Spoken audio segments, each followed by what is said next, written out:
नमस्ते, राम राम सारे ने। आज आप टॉपिक कराएंगे एडजस्टमेंट का। ठीक है। एडजस्टमेंट वातावरण के साथ समायोजन को एडजस्टमेंट बोलते हैं। अडेप्ट करने की क्षमता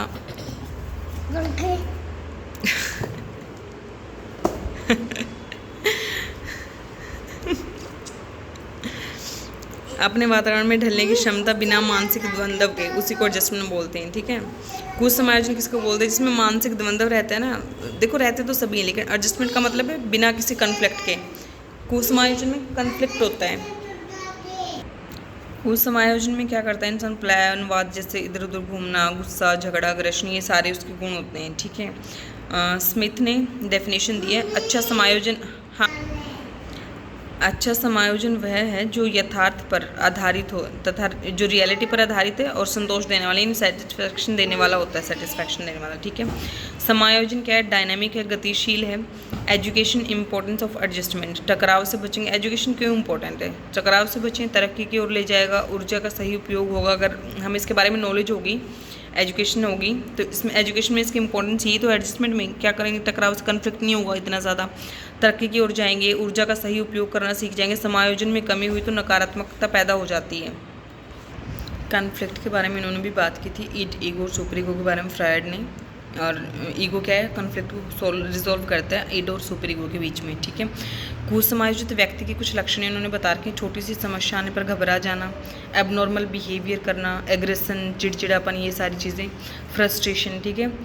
अब कोजेज़ क्या है? होता क्यों है कुसमायोजन? ठीक है। इसका ऑब्जेक्टिव क्लियर नहीं होता, या फिजिकल या मेंटल स्ट्रेस होता है, उसकी हेल्थ ठीक नहीं है, या इन्वायरमेंटल फैक्टर्स कुछ ऐसे होते हैं जिसकी वजह से कुसमायोजन होता है। ठीक है। मानसिक रोग होते हैं, जैसे तनाव हो गया, स्ट्रेस, एंजाइटी, और प्रेशर होता है, फ्रस्ट्रेशन होती है। अब फ्रॉइड ने ना कुछ मेथड्स दिए हैं। ठीक है। जिन्हें हम डिफेंस मैकेनिज्म भी कहते हैं। जैसे कुछ नकारात्मक चीज़ों से लड़ने के लिए इंसान में ना कैपेबिलिटी होती है। ठीक है। कुछ डायरेक्ट मेथड है जो हम यूज़ करते हैं प्रॉब्लम सॉल्विंग के लिए। कुछ इनडायरेक्ट डिफेंस मैकेनिज्म है। ठीक है।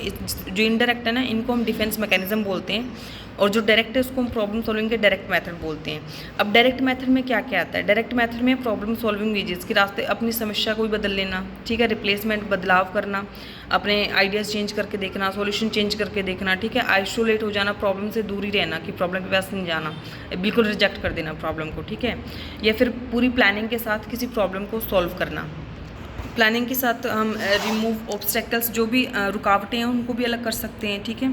ये मेथड्स ऑफ एडजस्टमेंट में हमने देखो डायरेक्ट मेथड किए थे अभी, ये सारे ऊपर डायरेक्ट मेथड थे। उसके बाद इनडायरेक्ट मेथड है ना, जो ये डिफेंस मैकेनिज्म, ये दिए थे सिगमंड फ्रायड ने। डिफेंस मैकेनिज्म की बात की थी उन्होंने।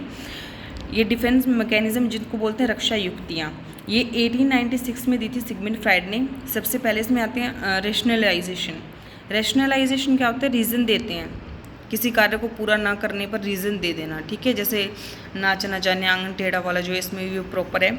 ये प्रॉपर रीज़न देना, जैसे ग्रेप्स आर सोर, ये इसके एग्जांपल्स हैं। लेमन आर स्वीट, कि कुछ नहीं मिल रहा है उसके लिए ग्रेप्स खट्टे हो गए हैं, और लेमन जो मीठे हो गए मिल रहे हैं। तो ये क्या है? रिग्रेशन है। रिग्रेशन का मतलब होता है प्रतिगमन। ठीक है। अपनी उम्र से छोटी उम्र की तरह बिहेव करना, जैसे एक बूढ़े का बच्चे की तरह व्यवहार करना है, जैसे रोना है ना, बेड वेटिंग करना, ये सारे एग्जाम्पल हैं रिग्रेशन के। उसके बाद आता है कंपनसेशन। कंपनसेशन होता है क्षतिपूर्ति। कंपनसेशन का तो वैसे भी पता ही हुआ है, एक चीज़ जो नहीं मिल रही है उसी के बराबर कोई दूसरी चीज़ से अपने आप को संतुष्ट करना, कि चलो ये नहीं तो ये सही। ठीक है। एक फील्ड में फेलियर है तो सेकंड फील्ड चूज़ कर लेना, कि ये ना मिला तो ये सही, उसमें इसको बोलते हैं कंपनसेशन। ठीक है। उसके बाद आता है प्रोजेक्शन। प्रोजेक्शन क्या होता है? प्रक्षेपण। प्रक्षेपण होता है चीज़ थोपना, खुद का दोष किसी और के सर डालना। ठीक है। जैसे इसका एग्जाम्पल दे रखा है इसमें, उल्टा चोर कोतवाल को डांटे। ठीक है। थोपना, इसको बोलते हैं प्रोजेक्शन। उसके बाद होता है सब्लिमेशन। सब्लिमेशन क्या है? समाज में जिन्हें एक्सेप्ट नहीं किया जाता ना, उस एनर्जी को कहीं और यूज़ करना। ठीक है। इसका जो सबसे बेस्ट एग्जांपल, एनर्जी शिफ्ट होना, नेगेटिव से पॉजिटिव की तरफ एनर्जी को शिफ्ट करना, सब्लिमेशन कहलाता है। जैसे चिड़चिड़ापन या गुस्सा है तो उसको सोशल वर्क या माइंड चेंज कर दें, उसका किसी और काम में लगा दें ऐसे में। ठीक है। और जैसे इसका एग्जांपल है भाग मिल्खा भाग, जो मूवी है उसमें उनको जो गुस्सा एग्रेशन था उसको उन्होंने यूज़ किया। इसके बाद बात करें डिस्प्लेसमेंट की। डिस्प्लेसमेंट में क्या है? विस्थापन करना। ठीक है। एक का गुस्सा किसी और पे उतारना। डिस्प्लेसमेंट का सबसे जो मोस्टली एग्जांपल दिया भी यही जाता है, कि बॉस ने गुस्सा किया, उन्होंने घर जाके अपनी वाइफ पे गुस्सा किया, ठीक है। ये क्या था, ये उनके लिए डेंजर जोन था, वो उसको वापस गुस्सा नहीं कर सकते। ये क्या सेफ जोन है, उन्हें पता है वो कुछ नहीं बोलेगी, उस पर गुस्सा कर दिया आके। इसका जो एग्जाम्पल है वो थप्पड़ मूवी को मान सकते हैं। उसके बाद रिप्रेशन है। रिप्रेशन क्या होता है, दमन होता है, ठीक है। मोटिवेटेड फॉरगेटिंग, रिप्रेशन दमन, अभिप्रेरित भूलना, यानी जानबूझ के मतलब भूल जाना किसी चीज़ को, बिल्कुल ही इग्नोर कर देना। एक्सपीरियंस ऑफ लाइफ, जो हम याद ही नहीं करना चाहते, जिन्हें हम बिल्कुल ही चाहते हैं कि वो याद कभी ना आए, हालांकि जबकि वो अपने अनकॉन्शियस माइंड में होते हैं। डिज़ायर, जो हम एक्सेप्ट नहीं कर पा रहे हैं, किसी भावना को सबकॉन्शियसली दबा दिया जाए, जब जानबूझ के किसी चीज़ को दबा दिया जाए। उसके बाद एक्सप्रेशन होता है, समन कॉन्शियस एफर्ट होता है। ये सबकॉन्शियस, ये बिल्कुल अनकॉन्शियस में चली जाएगी चीज़। बिल्कुल कभी कभी ये होता है कि बिल्कुल बिहेवियर पे अफेक्ट करती है, बट कॉन्शियसली नहीं। ये कॉन्शियसली एक्सप्रेस करते हैं हम किसी चीज़ को, किसी भावना को दबा देते हैं।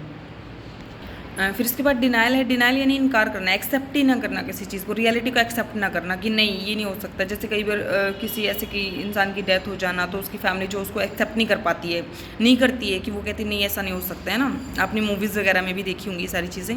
उसके बाद डे ड्रीमिंग आता है। दिवसा ओपन, यानी इमेजिनेशन का इस्तेमाल करते हैं, रियलिटी से दूर भाग रहे हैं, अपनी एक अलग से ये बना रखे कि ऐसा होगा ऐसा होगा। डे ड्रीमिंग ज़्यादा करते हैं लोग।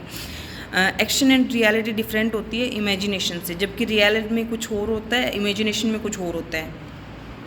फिर आइडेंटिफिकेशन, यानी तादात्म्यकरण, किसी को अपना आइडियल बना लेना, ठीक है। किसी को आइडियल मान लेना अपना, किसी की पर्सनालिटी से प्रभावित होकर उसी के तरह बिहेव कर जाना। एक शाहिद कपूर की मूवी थी, उसका नाम मुझे याद नहीं, उसमें वो वही करता है, ऐसे पुलिस वाले का रोल कुछ प्ले करता है। वैसे ही रिएक्शन फॉर्मेशन होता है। फिर प्रतिक्रिया निर्माण, जो फील कर रहे हैं उसका जस्ट अपोजिट करना, फील कुछ कर रहे हैं, अपोजिट उसका अपोजिट रिएक्शन दे रहे हैं। जैसे 3 इडियट मूवी में वो गुस्सा करता है तो वो फिर हंसता है, जैसे रिएक्शन कुछ और दे रहा है लेकिन फील कुछ और कर रहा है। ये यहाँ तक डिफेंस मैकेनिज्म का है वीडियो, उसके आगे फिर करेंगे। ये डिफेंस मैकेनिज्म थे जो सेगमेंट फ्राइड ने दिए थे, और एडजस्टमेंट का टॉपिक।